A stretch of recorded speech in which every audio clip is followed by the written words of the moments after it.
Estamos a menos de uma hora de entrar de férias, mas, é um grande mas, até lá ainda vamos falar do alegado assalto ao gabinete de André Ventura no Parlamento e das explicações do Ministro da Administração Interna. Sejam bem-vindos ao Eixo do Mal com Clara Ferreira Alves e Luís Pedro Nunes, Daniel Oliveira e Pedro Marcos Lopes. Descobre-se uma música ainda por descobrir. Descobre-se um rio que nos ensina a sentir. Descobre-se a coragem que vive dentro de nós. Descobre-se um amigo e também como é bom aproveitar a sós. Este é o lugar onde queres sempre voltar. Vodafone Paredes de Cora. Descobre o habitat natural da música. O Ministério Público abriu um inquérito ao alegado roubo e vandalização do gabinete de André Ventura no Parlamento. A PJ também já está em campo e, curiosamente, por falar em PJ, André Ventura admitiu que alguns dos documentos e pens alegadamente roubados teriam sido enviados por elementos da PJ e seriam usados na Comissão Parlamentar de Inquérito ao Ministro Luís Neves. De sublinhar que mal se soube desta notícia, o país dividiu-se imediatamente entre os que acreditam firmemente que tudo isto não passa de uma encenação, à lá chega, e os que acham que isto aconteceu mesmo e é grave demais. E o que dizes tu, Luís Pedro? Não se dividiu assim, tipo 50-50. Eu não disse 50-50. Disse que se Parece dividir pode ser 1,99. Pode ser o Ventura e o resto do país. Agora, o que é interessante e que mostra o estado em que a política em Portugal se transformou está no uso do termo alegadamente. Porque se tivesse acontecido um assalto, desarranjo documental em qualquer outro grupo parlamentar, o termo alegadamente não estaria a ser usado. E só está a ser usado por se tratar do gabinete de André Ventura e do Chega. Isso foi imediatamente assimilado e adotado pelo discurso político e jornalístico e revela a confiança e a percepção que jornalistas, comentadores, colegas políticos e outros que tais têm de quem é e como funcionam as pessoas do Chega. Eu, pessoalmente, acho que não é um mistério à la Poirot e espero que, sendo um espaço fechado, com câmaras, com entradas e saídas registadas, com segurança, que sabe-se quem foi a última pessoa que lá esteve, a primeira que chegou, se houve pessoas que entraram e saíram, que seja um crime, acho que pela disposição dos documentos, da prova que deve ser dada no primeiro ano de criminologia, enfim, que se chegue à conclusão sobre quem foi o autor do crime ou do alegado crime. Porque isto revela duas coisas. Não precisas dizer do alegado crime, seja encenação ou seja assalto, crime. há um crime. Claro, mas porque isto revela que estamos a viver uma doença séria na política, porque verdadeiramente muita gente não acredita que tenha acontecido ali alguma coisa.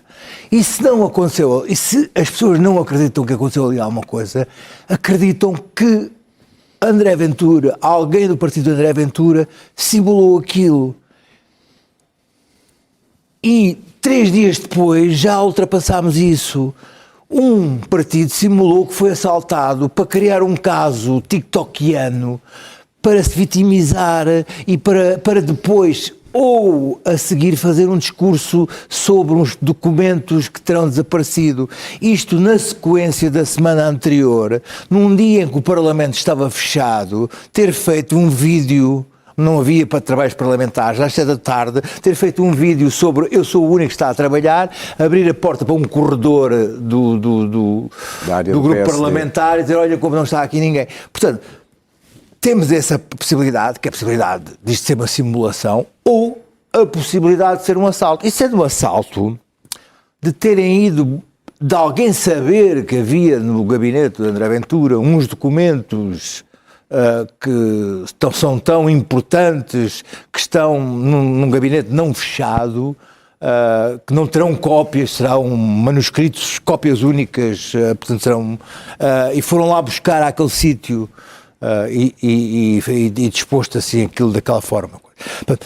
Agora, a doença está em que se acha normal duvidar-se desta forma e que, por outro lado, tudo isto depois seja normalizado e já esquecido. Agora, há aqui uma coisa que não podemos deixar de apontar, que é a degradação que tem havido nos espaços perdidos, no discurso, na violência verbal, no que se passa nos corredores e que é contado, relatado, mas depois não dá em nada,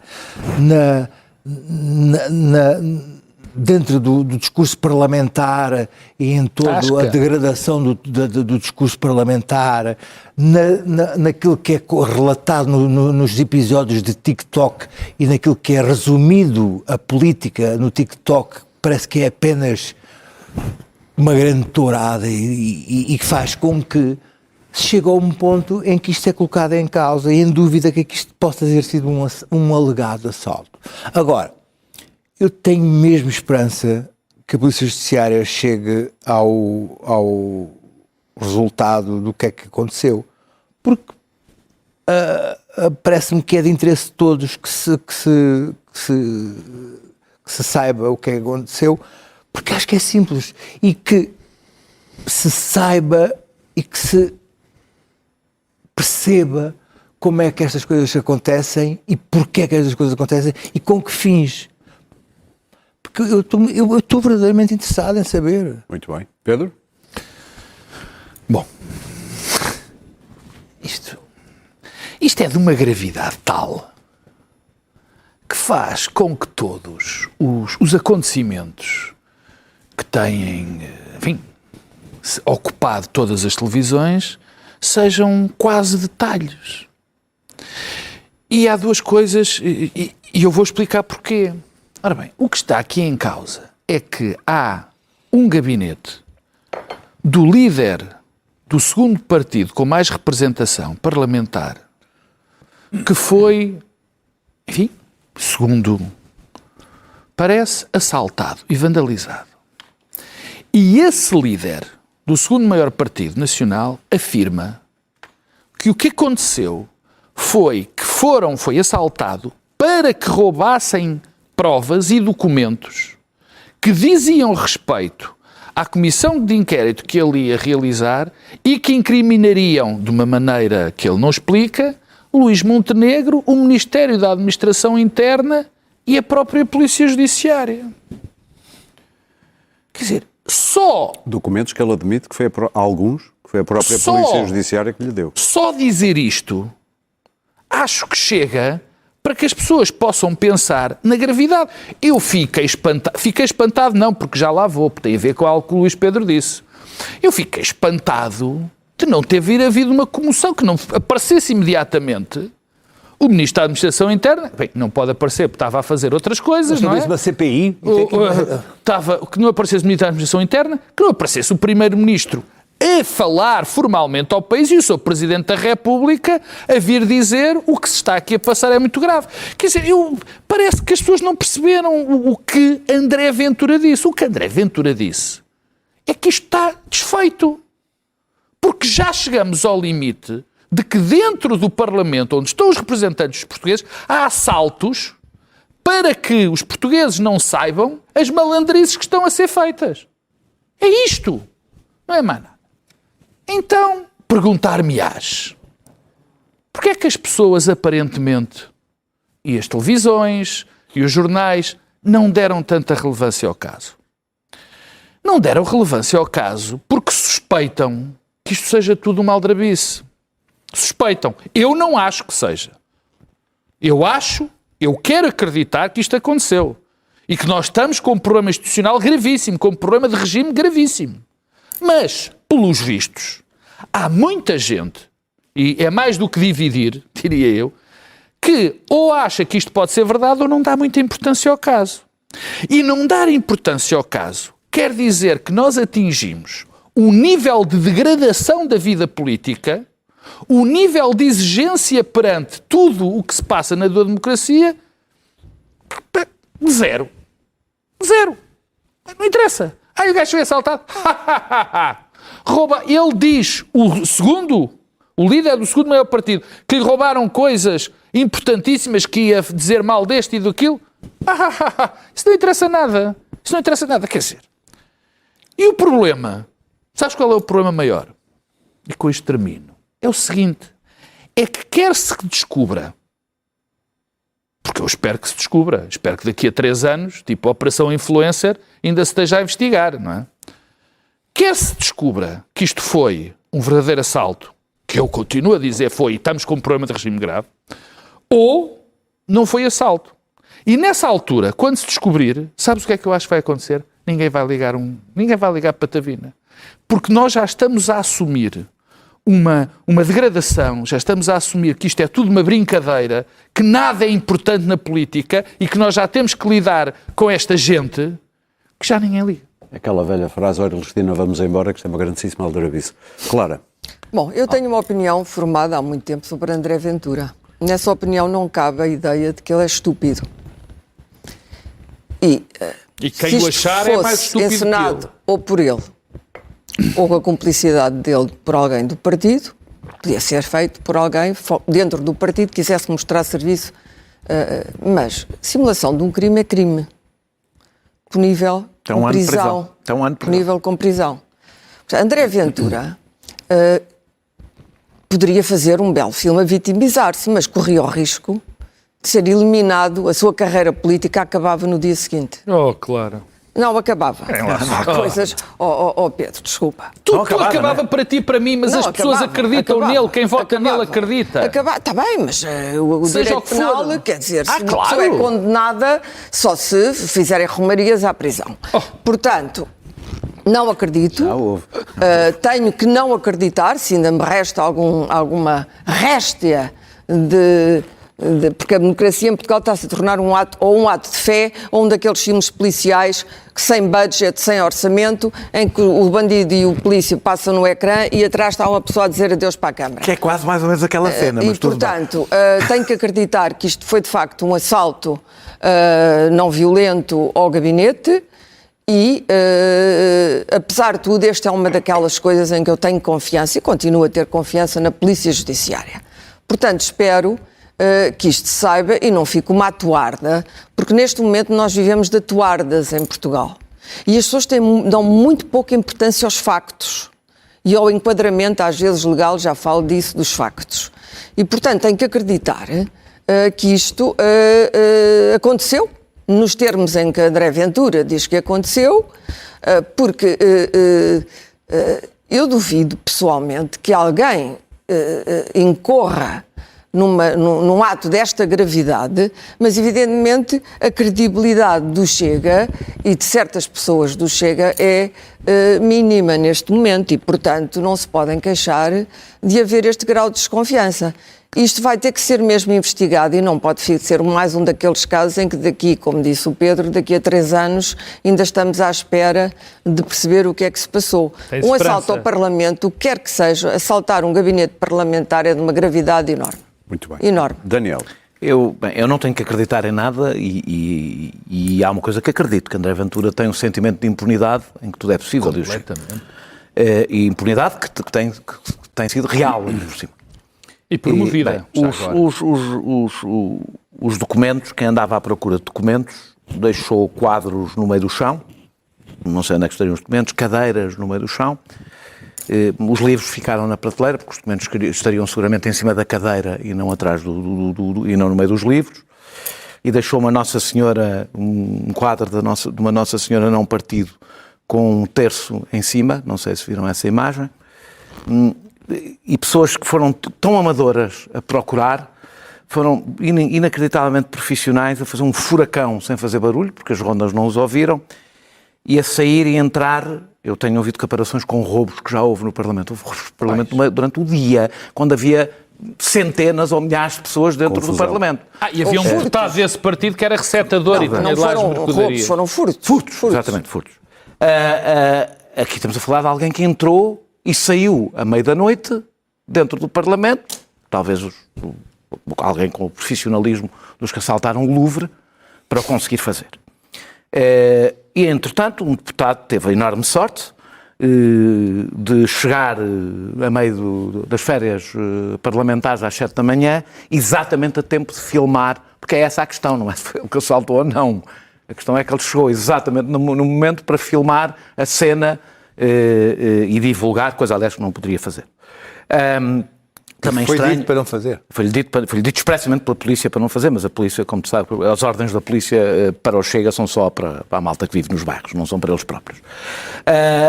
André Ventura, que acha que vive num país muito inseguro e rodeado de inimigos, deixa a porta aberta do seu gabinete com documentos que não têm cópias. E dessa importância. Tudo isto me leva, eu não sei o que é que aconteceu. Mas olhe para isto e olhe para aquela cena que parece feita por de alguém que viu muitos filmes, mas só filmes maus de policiais. E, desculpem, mas olhando para o histórico de um líder que quase morreu de refluxo nos 2 últimos dias de uma campanha, alguém que faz o que André Ventura fez naqueles 2 últimos dias de campanha, lamento, é perfeitamente capaz de tudo. Se há coisa, aliás, que acho que devíamos ter percebido, é que André Ventura tem 2 características. É muito inteligente e é capaz de tudo. É alguém que não tem, ao contrário, nisso nem é igual a todos os líderes de extrema-direita. Não tem, eu acho mesmo que há uma perturbação em André Ventura. Ele não tem... Não há nenhuma fronteira. Eu recordo que André Ventura foi uma pessoa que lançou um livro, quando ainda não era político, sobre o Islão, e houve uma ameaça de bomba em relação a um escritor que ninguém sabia sequer quem era. Houve uma suposta ameaça de bomba. Portanto, André Ventura tem um histórico anterior até a ser de extrema-direita. Pronto. Opa. Dito isto, a tendência é para rir. Porque isto, de facto, é quase patético, tudo isto. Mas isto é sério. É sério que das duas uma. Mesmo com todas as incongruências que eu aqui disse, há coisas que são estranhas e acontecem coisas estranhas. Houve uma falha de segurança e houve um assalto. E, portanto, temos o Watergate português. Que só poderia resultar na queda deste governo. Se, como é insinuado pelo André Ventura, no fundo o Luís Neves está atrás deste assalto, isto é a queda de um governo. Queda do governo, investigação criminal às duas pessoas em causa, uma crise de regime, nada que tivesse acontecido desde os anos quentes, não é? Em que não havia propriamente um regime. Só sequestrou assim. O facto de isto não ter sido manchete durante vários dias faz-me entender que não há muita gente. Há muita gente a dizer eu quero acreditar que isto aconteceu e muito pouco a acreditar. Veremos, podemos estar todos enganados e as coisas serem absolutamente extraordinárias. Se foi uma encenação, é a simulação de um crime, portanto é um crime. É um crime ainda mais grave porque é feito dentro de um órgão de soberania e é ainda mais grave porque pretende incriminar pelo menos 2 membros do governo. E é muito mais grave. Portanto, não é um crime, são vários crimes. Não, e é muito mais grave do que um Watergate. Desculpem, isto é ainda mais grave do que se Luís Neves tivesse mandado fazer um assalto. Simular um Watergate. Não, é simular... aliás, o facto de André Ventura ter feito aquele número naquele dia, 2 dias depois já está a falar de outros temas. De outros temas. Como se não fosse nada. E nós próprios estamos quase todos a falar de outros temas. Diz, André Ventura conseguiu anestesiar-nos a todos. André Ventura conseguiu transformar a política toda em permanência num circo do qual nós já só conseguimos rir. E desse ponto de vista, ele não é um perigo para a democracia. Já a destruiu. Muito bem. Quando uma cena destas não leva a que este seja o assunto permanente durante semanas. Não se fala de outra coisa. Até se saber o que aconteceu, e ele próprio já saltou, já mudou de tema, já é outra coisa. Vê o alinhamento dos telejornais. Demonstra como ele conseguiu anestesiar um país inteiro e tornar-se inimputável aos olhos até dos seus maiores inimigos. Muito bem. Numa nota relacionada, vamos ao nosso segundo tema. Luís Neves deu esta semana explicações sobre a galera, sobre o monte, sobre a declaração ou falta dela de rendimentos e património, assumiu erros, desconhecimento da lei, defendeu as suas decisões. Enfim, Clara, ficaste satisfeita com o que ouviste? Não fiquei nada satisfeita com o que eu vi, pelo contrário. Eu não tenho nada à interpretação de que o Montenegro mandou calar e eu acho que se ele falou com o advogado, o facto de falar podia ser matéria autoincriminatória, acho eu. E, portanto, isso teria que ser ponderado. Mas a conferência foi uma das cenas mais violentamente agressivas e patéticas que eu vi em toda a minha vida, sinceramente. Comecemos, eu vou deixar outra vez de lado o tanque e a piscina, porque também aí estamos a resvalar já no grotesco e na anedota, porque na verdade não tenho tempo, mas vamos à famosa galera. Estes amoníaco e acetona foram mandados destruir, e isto é a única novidade mas que não veio de Luís Neves, foram mandados destruir pelo Tribunal, por um despacho do Ministério Público. Portanto, não foi uma novidade introduzida. O Ministério Público mandou destruir. Os bidões são resíduos considerados tóxicos, corrosivos, extraordinariamente perigosos, voláteis e que provocam enormes danos ambientais se alguma coisa correr mal. Existe uma razão para haver legislação nacional e europeia sobre a movimentação destes resíduos. E essa legislação é extraordinariamente apertada nos processos e deve sê-lo, sobretudo por questões de saúde pública, não colocar em perigo as pessoas e o ambiente. Ora, o que aconteceu aqui foi que, eu espero que tenha havido, tem diversas fases, certificação laboratorial da prova e depois houve o armazenamento temporário no famoso Parque do Seixal. Do Parque do Seixal, a Marinha achou que aqueles resíduos eram de tal maneira perigosos que não os queria lá. E a Polícia Judiciária tinha que os tirar de lá.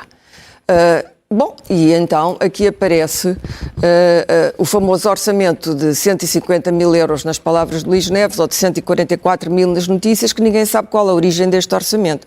Este orçamento é elevadíssimo. Teria que ser são 12.400 litros, 62 bidões, enfim, é uma grande quantidade de resíduos perigosos, mas teria que ser uma extensão muito maior para os preços praticados nas empresas certificadas que tratam disto, que são, sobretudo, o Cirver, que são empresas que só fazem isto, que são administradas por privados, mas que trabalham para o Estado. E depois há outras empresas, enfim, há muitas empresas que poderiam fazer isto, todas certificadas como manda a lei. Acontece que só há um orçamento. Onde é que está esse orçamento? É de facto de 144 mil euros. Não foram pedidos outros orçamentos a outras empresas.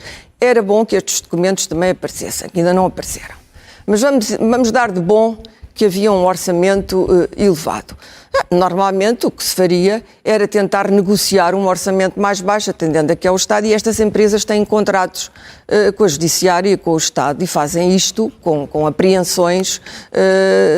Esta apreensão em particular está num grande processo de apreensão de droga, um dos maiores, e portanto tem alguma importância a prova. Ora, acontece que a prova foi mandada destruir, muito bem, nas condições que não foram obedecidas. Portanto, a ordem judicial não foi obedecida. Primeiro ponto, não foi obedecida pelo diretor da Polícia Judiciária. Mas, além de não ter sido obedecida, eu não sei se o tribunal foi notificado que a ordem não tinha sido obedecida. Não sei. Não foram pedidos mais orçamentos, tentou-se uma negociação para a eliminação destes resíduos. Não faço ideia. Resíduos perigosos normalmente são incinerados, não são tratados, são incinerados e têm que ser transportados também com regras estritas de transporte, fiscalização, taxas de rastreabilidade. É uma burocracia, mas é uma burocracia que faz sentido e deve fazer sentido e tem que ser obedecida pelos agentes da lei. Como é evidente, esses não podem não dar primado ao respeito da lei. Nada disto foi feito. Nada disto foi feito. E depois dos resíduos destruídos, é este o processo, é emitida uma guia para a proteção do ambiente, da proteção do ambiente. Este é o processo. Nenhuma destas fases do processo foi obtecida. O que é que aconteceu? Bom, parece que o diretor financeiro, porque a Judiciária não tinha dinheiro, mas soubemos hoje que, enfim, a Judiciária lida com contratos de milhões e milhões, mas não tinha dinheiro e teve que recorrer não se percebe se foi o construtor que se ofereceu para levar os bidões ou se foi a própria Judiciária que achou que lhe podia pedir esse imenso favor. Isto é tão pouco ortodoxo e tão bizarro que haja gente a achar que isto é normal e uma solução para o problema dos bidões é uma coisa que me ultrapassa. Mas tem a ver com o problema do Ventura, é a normalização que nós fazemos neste momento de irregularidades, de infrações ou mesmo até de crimes. Portanto, o atrelado foi escoltado. Uma escolta da Judiciária não é suficiente para garantir que os resíduos perigosos não são perigosos e que esse transporte, porque não foram cumpridas as normas que deveriam ter sido cumpridas. E depois o atrelado esteve estacionado à porta do armazém e parece que os bidões foram colocados dentro do armazém. E lá ficaram meses. Meses e meses e meses. Portanto, os mesmos resíduos perigosos do Seixal deixaram de ser perigosos em Barcelos. Quer dizer, a acetona é um composto orgânico volátil, que é uma denominação. Estes resíduos todos têm uma designação que é dada, chamada LER, que é a lista de resíduos perigosos. A acetona e o amoníaco fazem parte dessa lista, tem que ter um código, tudo isto é processo. Tudo isto é processo. Para terminar. Portanto, tiveram lá, durante este tempo, muitas coisas poderiam ter acontecido. Podia ter havido um incêndio, podia ter havido gases tóxicos que se soltavam dos bidões, poderia ter havido uma inundação, poderiam ter acontecido muitas coisas num país, como sabemos, com calor extremos, com incêndios, etc. Ainda por cima, com outros materiais de construção, ali tudo misturado, toda a gente se lembra do que é que aconteceu no Líbano, com a explosão dos materiais perigosos que estavam no porto, que destruiu metade da cidade de Beirute. O que é certo é que Luís Neves veio dizer que isto foi uma boa e uma extraordinária decisão de gestão, que ele é que manda, que não é um homem de papéis, que não tem que apresentar papéis, ele é o diretor da Polícia Judiciária, da Polícia Criminal, não tem que apresentar papéis, talvez houvesse uma irregularidade, coisa pouca. E, portanto, ele não tem que dizer nada porque, ainda por cima, atirou para a fossa dos leões os seus colegas da Judiciária ao dizer se alguém tem que apresentar documentos, é quem lá está, não sou eu. Daniel? Bom, eu, dito isto, deixa-me só terminar, porque isto é uma coisa que eu acho muito grave, isto. Acho muito grave, não vou falar do que eu achei também que era grave na conferência de imprensa. Mas a custódia da prova foi quebrada. Ele disse que não, foi. Até à destruição da prova, a prova continua a ser da custódia da PJ. E, portanto, evidentemente, como eu disse aqui a semana passada, o processo futuro já está inquinado, porque houve, evidentemente, uma quebra da custódia da prova. Os resíduos, a prova não foi destruída conforme foi ordenado pelo Tribunal. Foi isso que aconteceu e por isso é que a Judiciária foi lá buscar novamente o atrelado e o agora tem novamente, certamente tem outro armazém e vai ter que proceder novamente, não sei com que orçamento, à destruição destes resíduos. Eu não vou falar do alpendre, do estacionamento, do tanque que num fim de semana ficou piscina, das madeiras que afinal foram pagas. Nem a Casa de Espinho do Primeiro-Ministro teve o grau de escrutínio que este monte teve, o que é estranho. É evidentemente que é uma imprudência contratar um empreiteiro com o qual se está ligado, é evidente que há conflito de interesses, não há discussão que há conflito de interesses. Também a declaração em relação ao Tribunal Constitucional, os argumentos deles foram contraditórios, porque... mas eu também me lembro que houve um Primeiro-Ministro que resistiu bastante a entregar os dados que tinha que entregar ao Tribunal Constitucional, portanto até agora continua a haver um paralelo. Interessa-me a história do atrelado, porque essa é que tem a ver com as funções do diretor da Polícia Judiciária. Primeiro, não houve, do que se percebeu, descaminho, nem desvio, nem isso, nem nada das coisas que se falaram. E Luís Neves justificou a decisão, como muitos dirigentes da administração pública justificarão muitas decisões. Não há dinheiro e demora tudo muito tempo. Porque são as duas coisas completamente verdadeiras. Criativos, é isso? Pronto. O que é o retrato do Estado, antes de ser um retrato, antes de ser um retrato de Luís Neves, é um retrato, do Estado e do país. Sim. Não é só do Estado. Não tinha lugar para armazenamento e achou que assim poupava 150 mil euros. Eu vou acreditar nos dados que tenho à frente, não há outro. Ou um aluguer de 3 a 4 mil euros por mês. Ao fazê-lo, evidentemente que aqui começa logo por haver um problema, é que o Estado e a PJ pôs-se nas mãos de alguém que tem negócios com o Estado e com a PJ. E isso, evidentemente, levanta um problema. O que eu ouvi da conferência de imprensa, adiro à tese que já me parecia provável, que o Luís Pedro Nunes vendeu aqui a semana passada, ou vendeu, salvo seja, nos alugou, nos arrendou, que é da informalidade. Não há nenhum indício, nesta história do outro lado, de qualquer benefício para Luís Neves. O que, do ponto de vista... Mas não é uma informalidade. Está bem, espera. O benefício patrimonial não é a única leitura. É benefício próprio. Eu disse benefício para ele, não estou a dizer benefício para a PJ, próprio. Benefício para ele. O que não é indiferente quando discutimos o perfil ético de alguém, não é? Nós podemos criticar, mas depois há gradações diferentes que têm a ver com a ética. Agora, a informalidade é muito perigosa num diretor da Polícia Judiciária. Não é como se fosse diretor de outra coisa qualquer.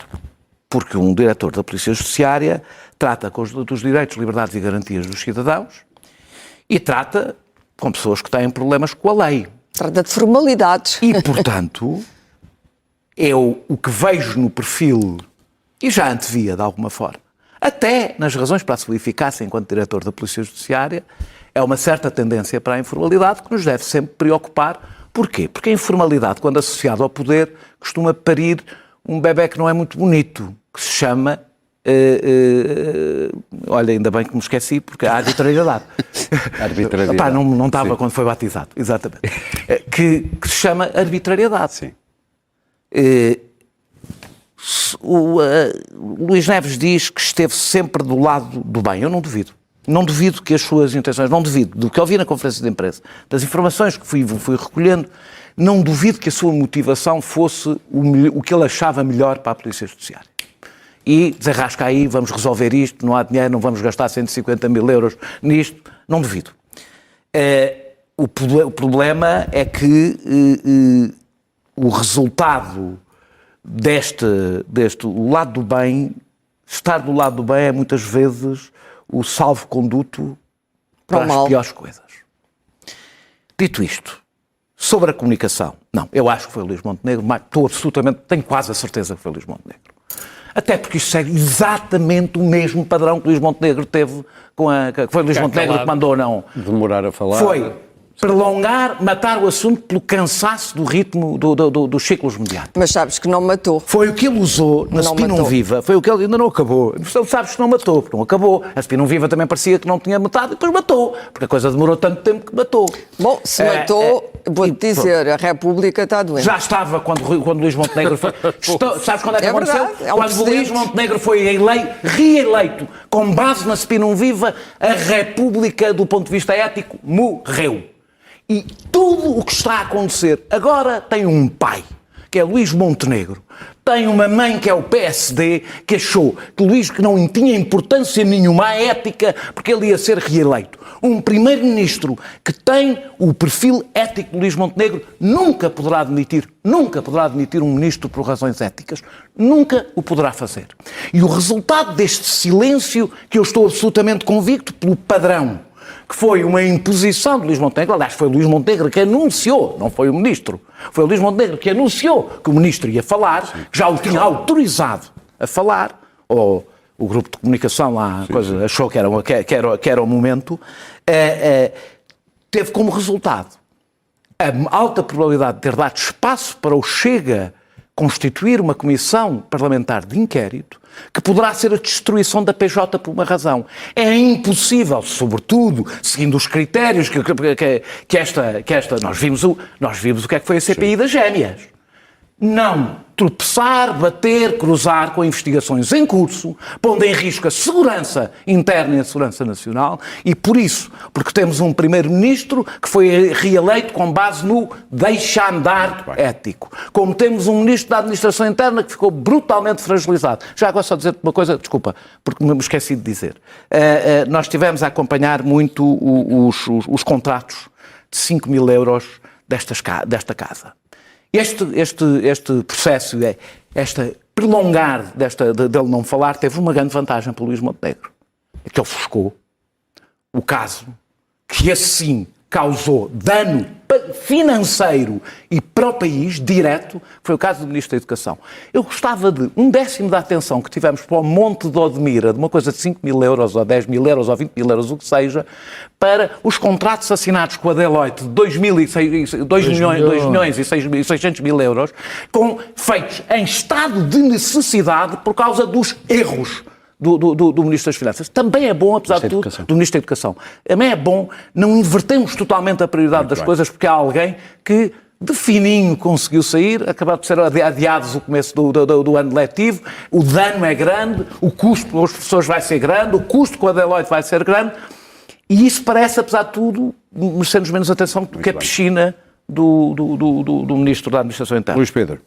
Mas não retira gravidade. Não, o problema é que retirou a outra. Esse é que é o problema, retirou a outra. Não retira gravidade. Eu acho que os portugueses revêem-se um pouco nos Luís Neves desta vida.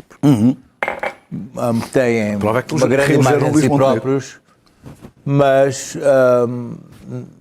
de forma a contornar burocracias e papeladas e chatices, criando algumas informalidades de forma a ter os resultados. E a questão que se coloca é, pode um homem deste ser diretor da Polícia Judiciária? A primeira resposta que se diz é, não pode. Mas, por isso, pode ser durante 8 anos e com grande imagem, com, toda a gente dizia que era um grande... Que era eficaz.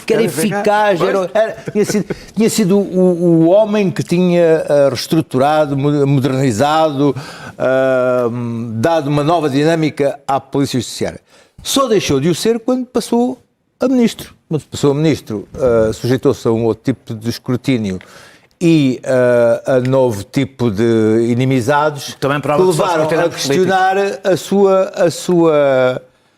a sua eficácia como diretor da Polícia Judiciária. E aí descobrir-se, eu volto à minha tese, de que é de facto a sua maneira de proceder na vida e no trabalho que faz com que essa maneira de ser, essa informalidade nos procedimentos, façam com que para chegar a determinado resultado se vão fazendo algumas ilegalidades,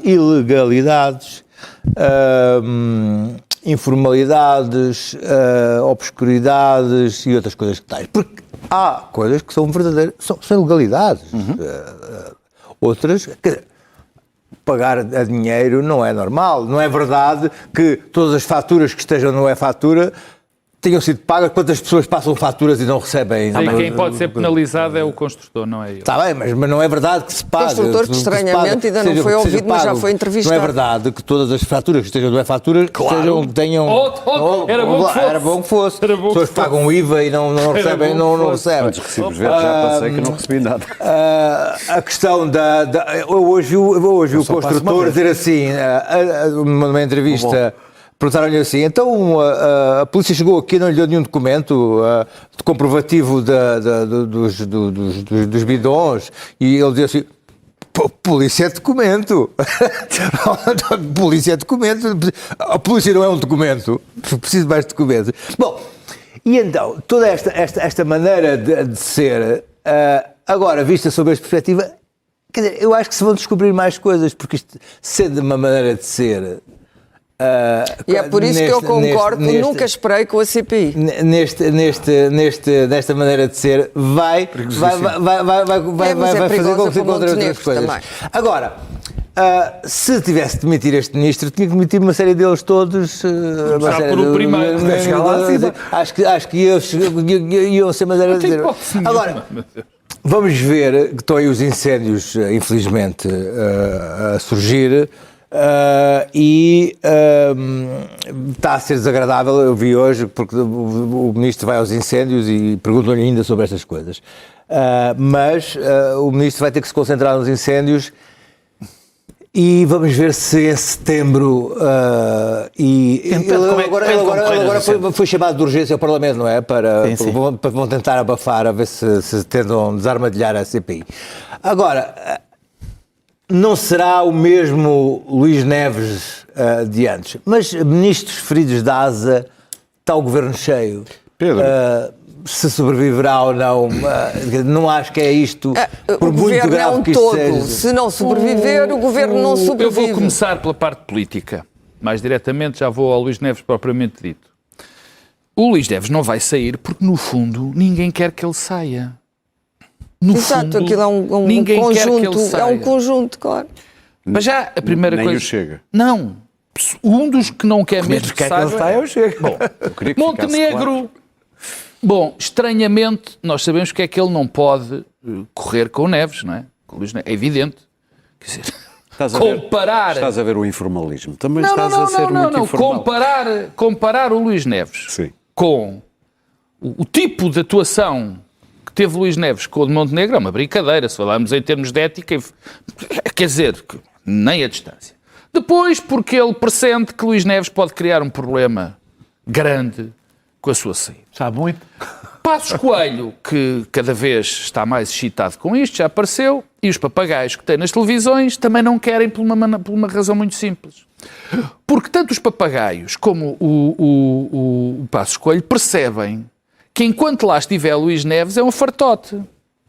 Quando não houver nada de especial para criticar sobre o Luís Neves, sobre alguma coisa, Luís Neves.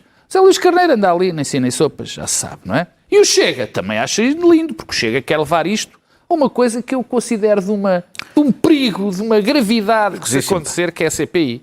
Quer dizer, porque se vai mexer com a Polícia Judiciária. É impossível, desculpa lá, é possível falar de coisas administrativas sem tropeçarem em investigações que estão em curso. Ainda para mais, quer dizer, é o último sítio. Era isso e serviços secretos, aliás, é por isso que as audições em relação aos serviços secretos são super confidenciais. Agora, quanto a Luís Neves, eu fiquei, infelizmente, esclarecido com o que se passou. Eu já suspeitava, já aqui tinha dito a semana passada, mas enfim, primeiro quis ouvi-lo, que faz parte. Ilegalidades, não me parece. O Ministério Público nem vai atuar, estou convencidíssimo, acho que não há, francamente. Questões éticas, muito, quer dizer, não são propriamente questões éticas.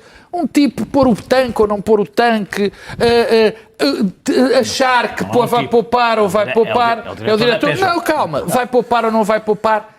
Agora, isso não chega para uma pessoa estar bem como ministro.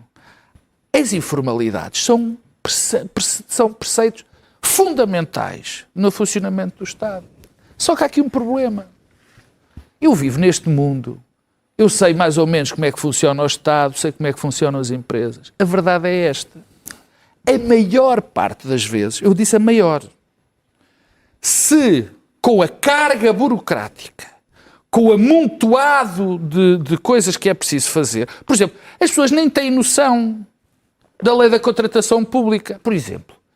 É absolutamente legal dizer a não receber dinheiro por pôr uma coisa em termos da relação do Estado com os particulares.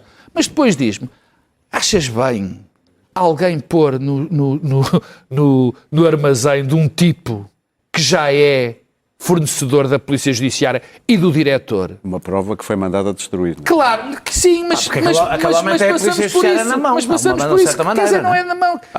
Ora bem, só que nós temos um problema grave, porque em Portugal... o homem correu muitos riscos, porque se tivesse acontecido alguma coisa, era ele que ia preso. Não, mas aí o termo da responsabilidade acho que não funciona assim. Responsável é Luís Neves. A grande questão... aí sim. A grande questão é que há aqui um limite de formalidade e informalidade. Ou seja, Por um lado, os servidores públicos sabem que se cumprirem tudo, as coisas não funcionam. Não funcionam. Mas, no caso de um presidente, de um diretor da Judiciária e noutros cargos, o cuidado, é como os políticos, o cuidado pelos procedimentos, porque se fala, disse o Daniel e bem, direitos e garantias, é muito interessante, é muito importante. Dir-me-ão, bom, mas o que aqui está em causa não são direitos, liberdades e garantias. São sempre. São sempre. Porque este tipo de atuação não permite este grau de informalidade. O problema, mais uma vez o digo, reforço, é que há aqui uma margem que não está a ser feita, quer dizer, o tipo de funcionamento não permite que as coisas aconteçam. E depois acontecem este tipo de coisas, estas informalidades. Agora, Luís Neves tem condições para continuar, vai ter pelas razões políticas que eu disse no princípio, mas o nível de fragilidade com que este homem agora se apresenta Meus caros, temos 3 minutos para notas, o que é horrível, mas 30 segundos, vá. Daniel, influências em Israel? Sim, o Hasbara, que é a máquina de propaganda de Israel, que multiplicou por 20 o seu orçamento desde que começou o ataque a Gaza, como nem a pressão para haver censura, nem o assassinato de jornalistas em Gaza chega, convidaram influencers, agora foram 8 portugueses, têm ido muitos influencers, foram ao território onde é feito o genocídio, onde foi feito o genocídio, não sei se depois também foram à Cisjordânia participar nas caçadas que os colonos organizam a palestinianos, não sei se foram também participar na coisa. A estratégia dos autoritários tem sido, em vários sítios, a Arábia Saudita fez o mesmo, substituir os jornalistas por influencers, porque os jornalistas, os influencers são mais facilmente subornáveis, uma viagenzinha e está feito, e são muito facilmente manipuláveis porque são inacreditavelmente, extraordinariamente, estrondosamente ignorantes e têm uma proporcional sede de atenção. Portanto, nada disto me espanta, mas não tem piada. É mais um assunto que parece ter piada, mas não tem piada nenhuma, porque estas são as pessoas a partir das quais muita gente se informa e cada vez mais. Claro, Dr. Fauci. Dr. Fauci, a pandemia teve um herói americano, são sempre americanos os heróis, foi o Dr. Fauci. O Dr. Fauci aparecia todos os dias como uma figura canónica, que estava ali pro bono, estava ali para tratar da saúde durante uma pandemia e foi o homem que mais influência teve na nossa visão do que é que se estava a passar, visão internacional, e que mais tentou dizer que o jornalismo seguiu esse conselho. Infelizmente, o jornalismo... ultimamente, o jornalismo demite. É muita coisa. Deixa de terminar, demite. Claro. E, portanto, disse, não, China, Wuhan, atuardas, não é nada, não tem nada a ver com a China. Bom, agora descobriu-se aquelas sindicâncias que fazem na América, claro, descobriu-se que o Dr. Fauci se serviu da pandemia para enriquecer, para se candidatar a prémios e, de um modo geral, Pedro, o diário do Dr. Fauci é um documento pornográfico. Empresários sem mão de obra. O trabalho é do Jornal Económico, fez um bom trabalho e foi interrogar os patrões do setor da construção civil, da agricultura, dos serviços, da restauração e indústria. E chegaram todos a uma seguinte conclusão. Faltam dezenas de milhares de postos de trabalho. O que isto vai resultar? De trabalhadores. Os postos de trabalho não são... Por exemplo, só na construção civil faltam quase 100 mil trabalhadores. Eu agora quero, afim, dedicar os parabéns a todas as pessoas que aplaudiram esta política de imigração, que vão conseguir destruir o crescimento económico. Eu não sou grande apreciador de futebol, mas estou muito curioso em ver agora a UEFA boicotar a FIFA por causa da FIFA querer privatizar o Mundial, nomeadamente porque o próximo Mundial vai ser em Portugal, Espanha e Marrocos, e quero ver como é que isto vai resultar, porque este senhor Infantino está de facto a mostrar-se uma bela abécula. E nós vamos de férias. Voltamos. Um ramo de desilusões esta noite. Exatamente. Voltamos na quinta-feira, 3 de setembro. Se for o caso, boas férias. Ai, nossa, chegamos ao fim.